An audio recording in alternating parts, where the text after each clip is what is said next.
Trump went from being a joke He is putting me in some kind of comedy hospice to winning the presidency. Donald Trump wins the presidency. Even though he came from money and is literally a billionaire, he still somehow branded himself as a man of the people. He had on more than one occasion said stuff that would have derailed any other election campaign. And when you're a star, they let you do it.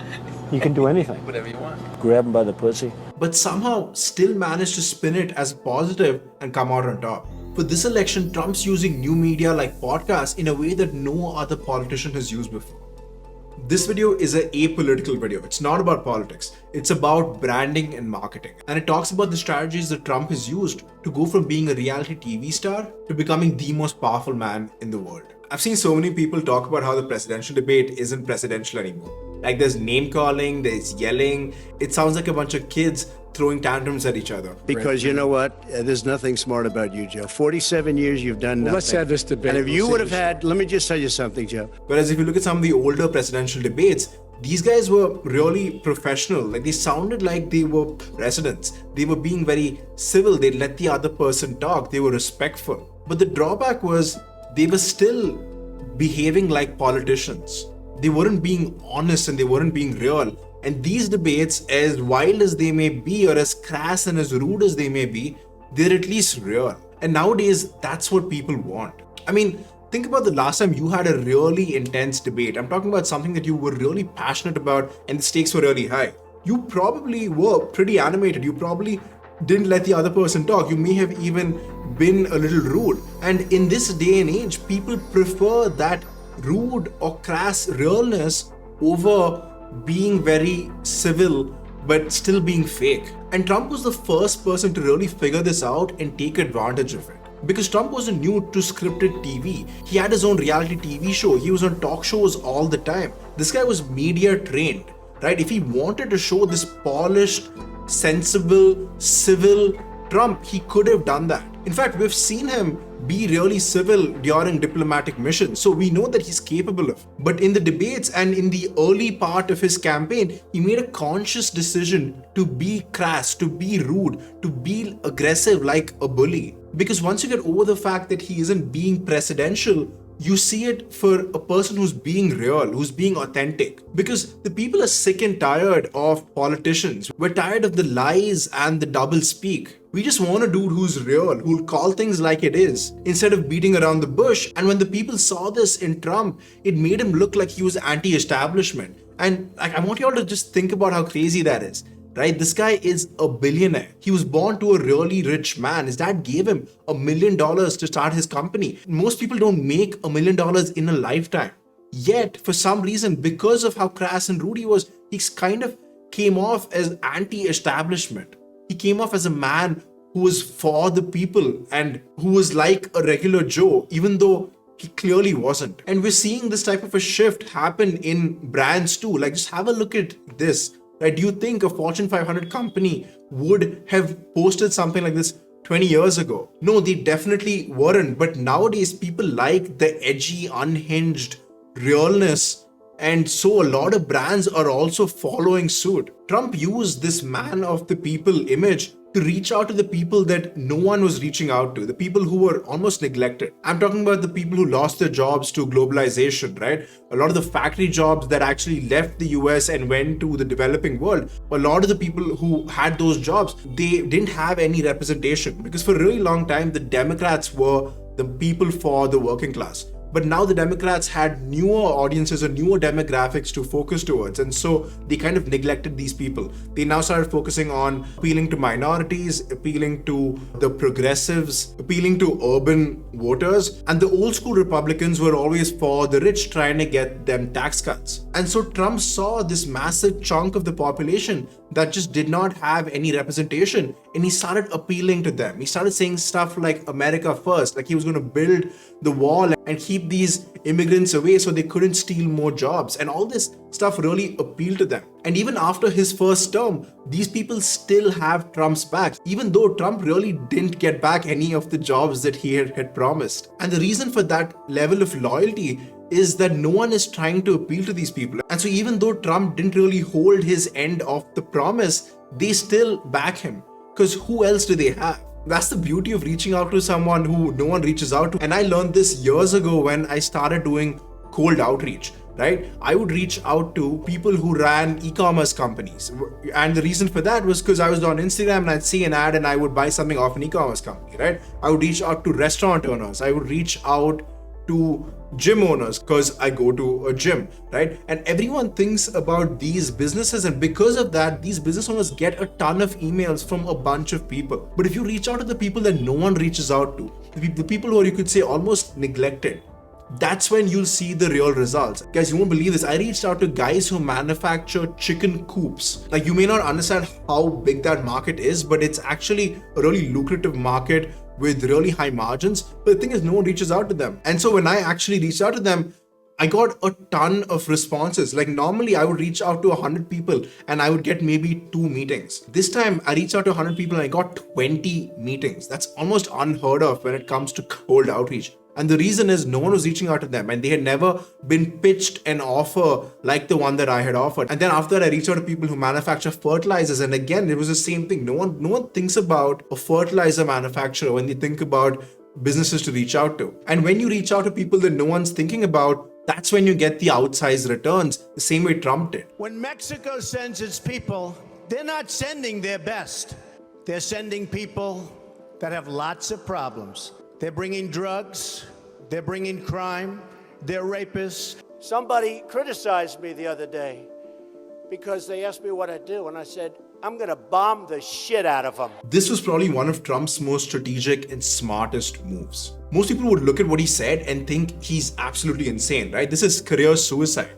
You're alienating 11% of the population with this one almost needlessly insensitive speech. But here's the thing though, when he made this speech, there were like 14 candidates all fighting for the Republican nomination. And when things get so crowded, sometimes it makes sense to say some really outrageous stuff to stand out. Also, if you look at the people voting for the Republican nomination, most of them weren't Mexicans anyway, and so he wasn't really alienating a lot of his voter base. The point was to say something crazy so that media channels on both sides of the aisle picked it up and started talking about it. That hype would get him a lot of attention, and even though this attention was negative, you'd rather be a candidate that's hated than a candidate that's completely ignored. Also, you have to realize that this was during the initial stages. It's almost like you have a ladder in front of you and you're on the bottommost rung. Like, what's the worst that could happen? Like, there's no chance you could fall lower than where you already are. So you can take these risky bets. As you can see later on, when Trump actually climbs the ladder and goes up and he becomes the Republican nominee, he tones down a lot of the language. He kind of tracks back a little. And I have a lot of respect for Mexico, by the way. A lot of people said, oh, he doesn't like, I love Mexico. And I love the Mexican people. I've had thousands of Mexicans working for me. I sell apartments for millions of dollars to people from Mexico. They love me. They love me. I want peace through strength. Wait, what happened to the I'll bomb the shit out of them?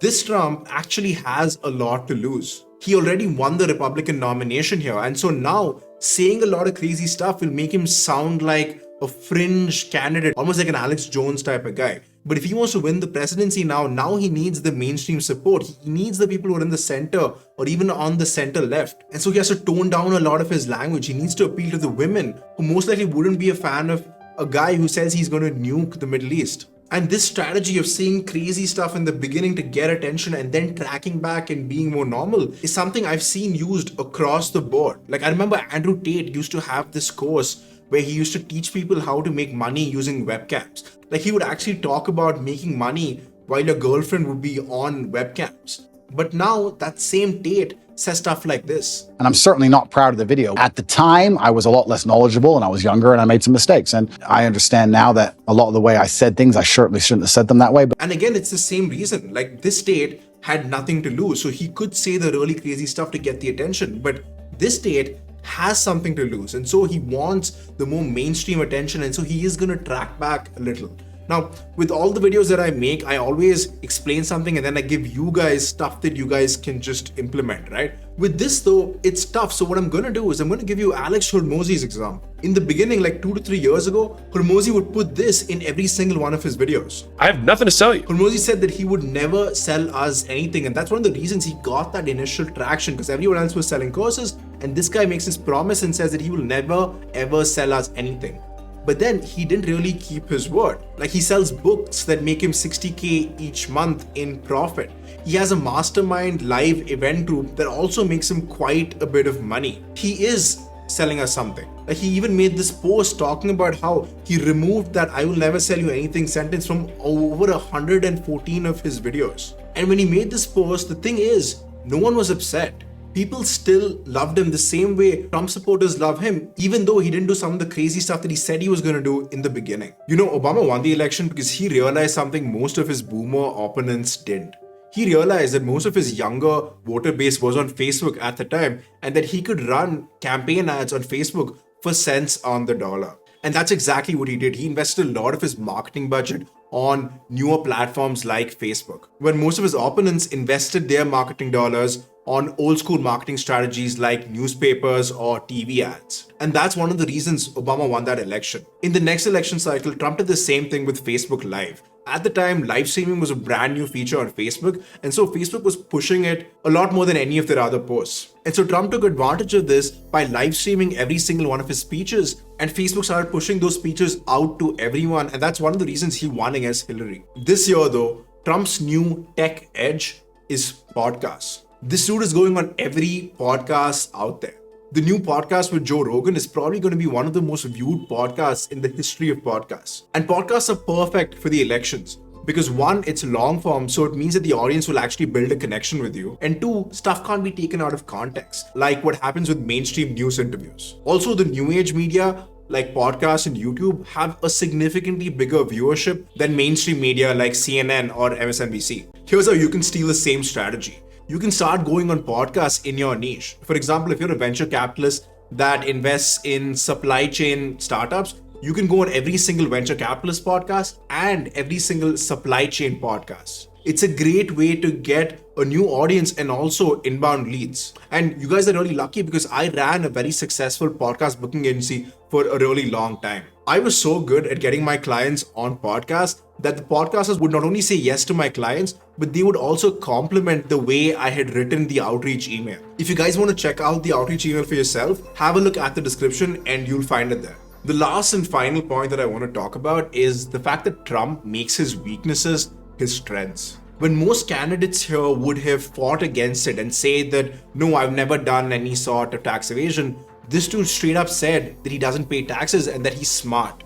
He didn't pay any federal income tax. So that makes if me he's smart. paid, when his opponents called him out for a lack of political experience, he said yes. And he said that it was a good thing because now he's an outsider that can actually come in and fix the government. And that's something he couldn't do if he was an entrenched bureaucrat. The strategy is so simple, but I've seen so many people mess this up. Like Iman Ghazi, for a really long time, pretended like he was a rags to riches story. And then he got exposed because it turns out his stepdad was one, super rich, and two, they lived in a really fancy house in a really fancy part of London. Like, this dude went to really fancy private schools and pretended like he was a rags to riches story. And when the expose happened, he got embarrassed. The same thing happened with Luke Belmar, who pretended to be a rags to riches story himself, but it turns out his granddad is also super rich.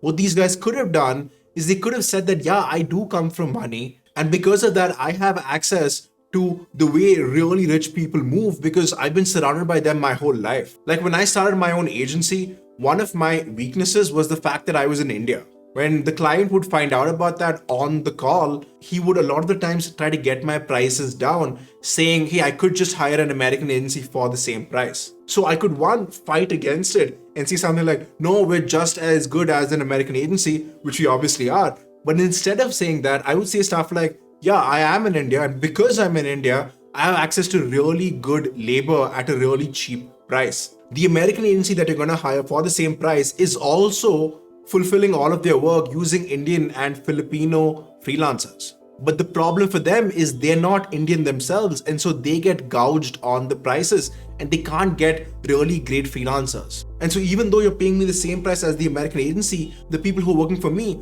are of a higher caliber. So when the American agency is hiring a video editor who has probably a year's worth of experience to work on their stuff, I am hiring a video editor who has 5 years experience. So for the same price, you're getting much better work because I'm in India and I can find the best editors here. And my counterparts in the US just don't have that kind of access to this country. If you're a really young real estate agent and you're trying to get a listing, your clients might be hesitant because you're really inexperienced and young. So you could fight it and say, no, I am experienced.